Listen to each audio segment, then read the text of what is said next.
got Chef Nooner here with part one of vegetable stir fry. We're going to start off by making our minute rice. It might sound simple and easy, but you'd be surprised. So first things first, we've got our induction burner. This works through kind of like a magnet. It won't turn on unless there's something to engage that, okay? And we're not going to turn this on and run around the kitchen and grab things. We've got everything we need, our mise en place in place. So again, equipment and ingredients, okay?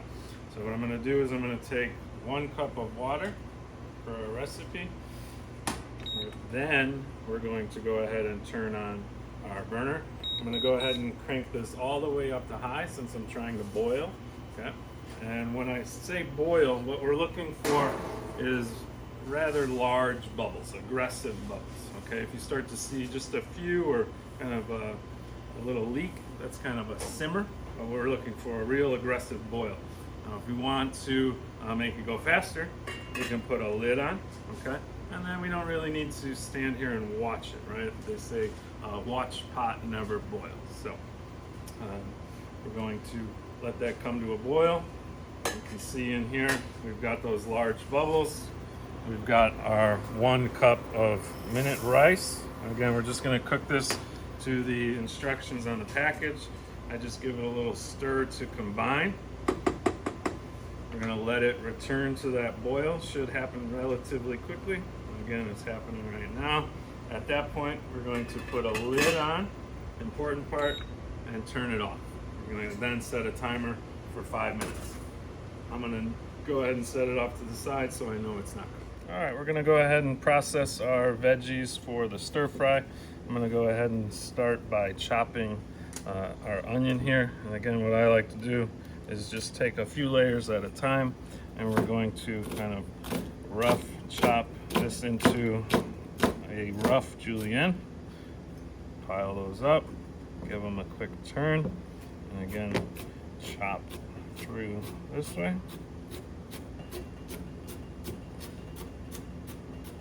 Again, keep that thumb behind those fingers, rock all the way through, set that to the side. Again, noticing I've only got 1 ingredient on my board at a time. I'm gonna be cutting several ingredients, but we're only gonna work with 1 on our board at a time. Again, stack those up the opposite way, run our knife through this way for our chop, and then we're gonna finish our chop by taking a 2-handed approach here, hand on top, and rock through on a diagonal. Okay. Looking all relatively the same size. That's going to give us a nice uniform appearance. It's also going to let them cook at the same rate. I'm going to go ahead and just get all of my mise en place onto a tray here. I'm just going to kind of separate it and push those to the side. Got a peeled carrot here, which we're going to julienne. Julienne, again, is little matchsticks, right? So I'm gonna visualize like little 3-inch pieces here. Again, we've got a rounded object, so we wanna find kind of a flat space, and we're going to go ahead and square this up. You can save these for later, but we've got our rectangular shape here. Again, this is not a race. We want you to practice safe cuts. Try to get them all relatively the same size. And then for the julienne, I'm gonna go a fine julienne on this. I'm gonna go 1/8 of an inch. So rocking through our little planks there. And again, I make the same cut. So I squared up both sides. Now I make all the planks. And then I can take these planks, stack just a few, okay? As you get more and more comfortable, you can stack more and more. But we've got our planks that we're going to cut into our little julienne or matchstick. So go a little bit faster the second time through.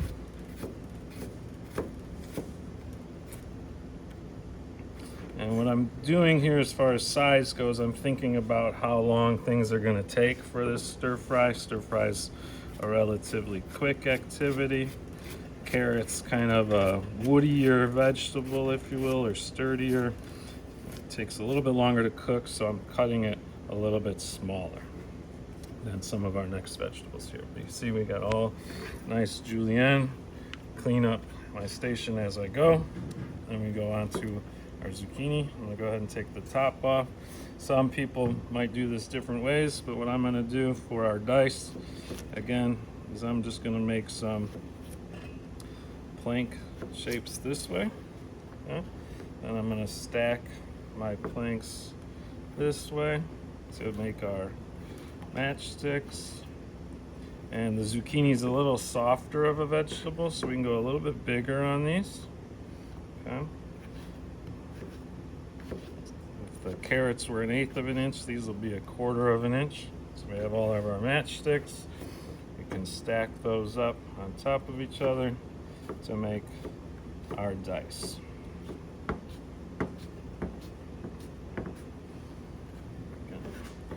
Working my board kind of in zones, right? We've got raw product over here and our finished product on the right. Working zone in the middle, right? Rock through. And again, for you, it's not a race. It's all about getting it nice and consistent and safe, okay? I got my zucchini here. I'm gonna go ahead and put that onto my tray, my mise en place tray, if you will. Keeping everything separate. Everything's gonna go into the pot at different times. We've got our celery here. I'm gonna go ahead and just kind of clean up some of the browner bits, right? The non-attractive. And what we're gonna do is we're gonna set that this way. We're gonna come in on a diagonal, and we're gonna make thin diagonal cuts. And this kind of, if you see, long, sleek, slender, it's just a nice appearance and some contrast to our square zucchini. Celery's a little bit hardier, so we were gonna go a little thinner on this, so it's not super raw when we're cutting or cooking. We've got all of our little thin strips that way. Go into a board. You can see those just look nice when they're long and sleek. Got our bell pepper here. It's cut in half. To get the center out, I just come in on the top, remove the center with my finger, and you see I don't lose any of the green, right? We're all about maximizing efficiency and yields here. Product is money. And from there, what I like to do is I'll take the skin side down. It's always easier to go in through the center, and we're going to cut this into our matchsticks. Now they're a little curved just because of the shape of the pepper, but we'll square them up soon. Okay, we've got our matchsticks. We're going to turn these, and we're going to make our smaller cut this way.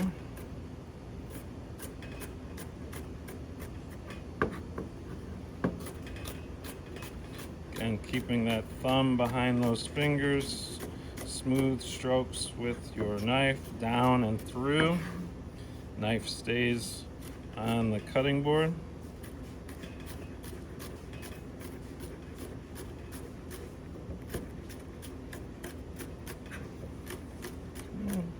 Almost through.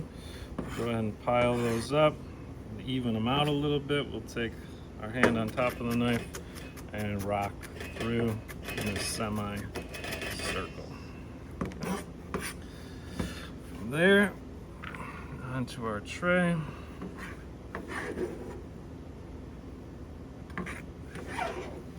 And the last vegetable we have, or aromatic, is our garlic, which I'll go ahead and just give a little smack. That'll loosen up that paper.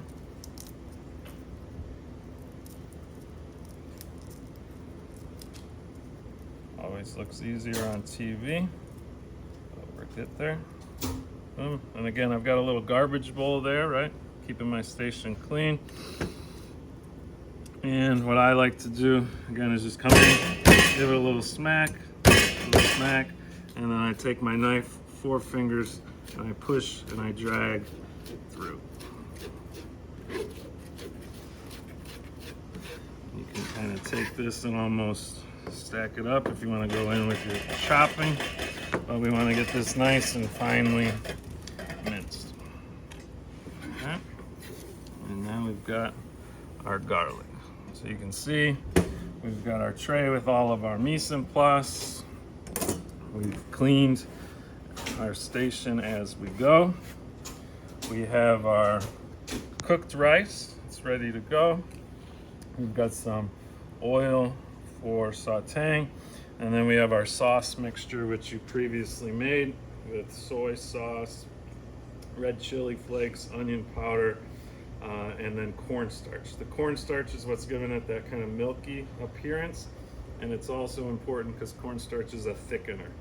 And when we use cornstarch, it tends to clump up a lot, so we really want to make sure that when we make our sauce that we stir it together nicely, making sure we feel out any of those clumps. I had a chef back in the day, he always made me mix this with my hand so I could feel those clumps and get them dissolved. But you can do the same thing with the spoon here. And we've got our sauce. So in the next video, we'll go ahead and put this. Now we're gonna prepare the chicken portion of our stir fry, again using our induction stove. This only works when the pan is on the stove. Okay, so essentially a magnet's engaging. I can then turn this on. We're gonna crank this up as high as it goes for now. Okay, and we'll deal with that in a second. I'll show you what different temperatures look like. Over here we have our chicken. What we're concerned about with chicken is the presence of salmonella and the idea of cross-contamination. So cross-contamination simply means I accidentally come in contact with this chicken, whether it's my hand or a tray or a utensil, and then I take and I transfer that to different surfaces. So again, my hand on the chicken, and I grab this and I cross-contaminated the chicken bacteria to our handle here. Someone else might come by, grab that handle, not knowing that there's raw chicken on it, take the handle and move it all across the kitchen. So when we're dealing with chicken, we're just worried about cross-contamination really and our final cooking temperature. So we've got our red board here. In your kitchen here, this is designated for chicken. Different kitchens will have different colors. It's always nice to, again, have separate colors for different items, again, just to avoid cross-contamination. I'm gonna go ahead and dice this chicken. In order to do so, I'm gonna put my hand on the top of this. Depending upon what size chicken comes in from your vendor, you might not have to make this cut. But again, we're just gonna come in and separate that in half, okay? From there, I'm gonna make some long strips. You wanna think about what we're preparing here. This is a stir fry, could be eaten with chopsticks, thinking about the size of our other vegetables. So we want bite-sized pieces, I would say, okay? Maybe 1/2 inch. And again, down and through.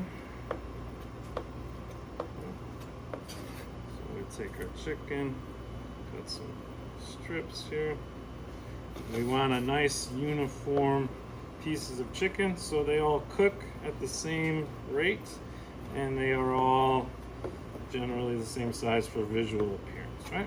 So there we have our nice diced chicken. Okay. I'm gonna still keep this glove on. Again, this hand hasn't touched any raw chicken. We're gonna go ahead and add some oil to our pan here. And the way we can check the temperature, we could use a thermometer or a laser and check it, or we can use our eyes. And what we see here is the oil is kind of shimmering, okay? If any of you have been to a lake and you see out in the morning, nice shimmer, no waves or anything, but a nice shimmer of oil. What we don't see is smoke, okay? If we see smoke, we've let this get too hot, and we're going to burn our chicken and give it kind of an off taste. So before I go in, I'm just gonna take a little bit of this chicken and I'm gonna place it around the edge. And if I don't hear anything, I know my pan's not hot enough. So we use our eyes at first Now I'm using my ears when I cook, okay? So we can hear that chicken go in. That lets us know our pan's nice and hot. We're gonna get some nice flavor. Okay? Spread that out. I'm gonna go ahead and remove this glove. I would go wash my hands. Okay. The table's kind of on an angle here, so I'm gonna tilt this pan back to get the oil. And I wanna season as I go. So I've got some salt here, and I'm seasoning my chicken. Nothing worse than bland food. Okay. Seasoned chicken goes in. And again, you still hear some sizzling, right? And we don't see any major smoke. So if I was hearing too much noise, I know I need to turn my pan down. Or if I started to see kind of black smoke, again, I would turn my pan down. And I'm always cleaning as we go. We got this oil splattering. So cleaning as I go. And you notice I haven't touched the chicken yet, okay? One of the worst things you can do is put food into a pan and go touch it right away, okay? This is a stainless steel pan. It's not a non-stick pan, but all pans in theory are non-stick. And what I mean by that is when you cook food properly, you get a nice sear or a nice crust that naturally releases from the pan. So if you come in close, we can start to see around the edges of our food. You can see it's starting to kind of curl in. You can also see some browning happening. And those pieces I put in early are almost white. So you can see over here, the ones that went in later are still pink. What we're looking for in a finished product of chicken is a final temperature of 165 degrees. If you don't have a thermometer handy, or it's just small pieces like this, what you're looking for is no pink. Okay? So now that we've got a nice crust going, I can go ahead and give this a quick little stir. That way we get all sides nice and brown. I like to use a wood spoon for this so I can kind of scrape up any pieces that might have stuck. And separate some of my knife work here. Okay.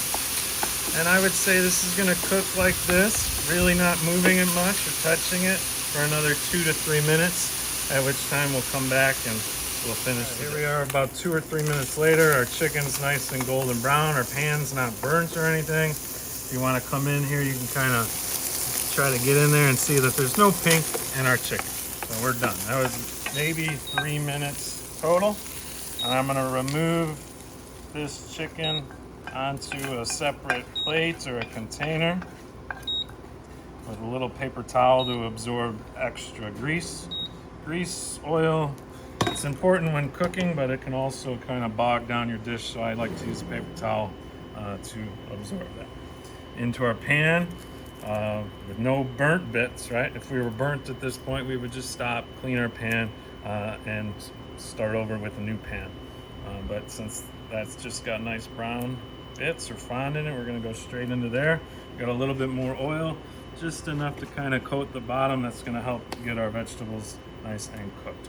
So thinking about these vegetables in the order in which they might cook, slowest to fastest, and which might potentially burn. The garlic just generally burns fast. I'm gonna go ahead and start with my hardest vegetable, the carrot and the celery. Okay. Those are gonna go in. Again, you can hear that we're cooking, right? You can see that we're cooking. And what I mean by that is we don't see any dark smoke. It's a nice simmering sound, sizzling. I like to season a little bit as I go. Okay. I do want to be conscious that our sauce has soy in it, which tends to be salty, so I'm just easing back the amount that I would normally do, but we want to season in layers. Okay? So again, I'm going to stir these around. Traditionally, this might be done in a wok, and you would see the chefs tossing the vegetables frequently and often. Okay? So we have saute pans here. And now you can start to see the celery is turned a little bit translucent. The carrots are wilting a little bit. And I can go in with my bell pepper and onion. Those two are the next slowest to cook. Okay. I'm keeping that same heat. I've been on high heat this whole time, but I'm in control. If it doesn't feel comfortable with high heat, you can turn it down. Okay. You can smell the aromatics from the peppers and the onions. Those are gonna go quickly. I'm gonna toss in my zucchini, which is the softest. That's not gonna take very long at all. And that garlic. I always add the garlic last because it tends to burn. Different chefs might tell you different things. When you're in their kitchen, you do it the way they tell you to do it. Okay? Again, we're still moving this around. This won't take very long at all.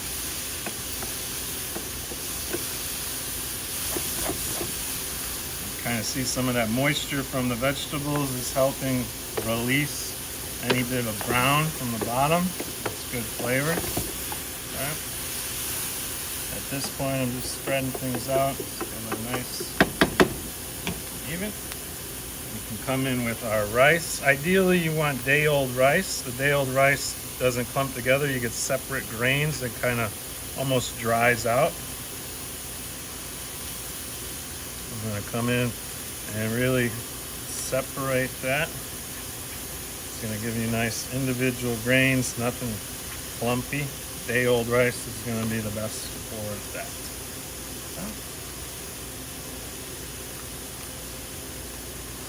From there, give that just a quick little toss. Coat the rice, break up any big chunks.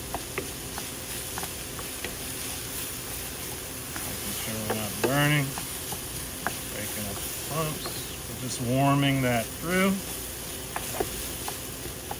At this point, we'll go back in with our cooked chicken.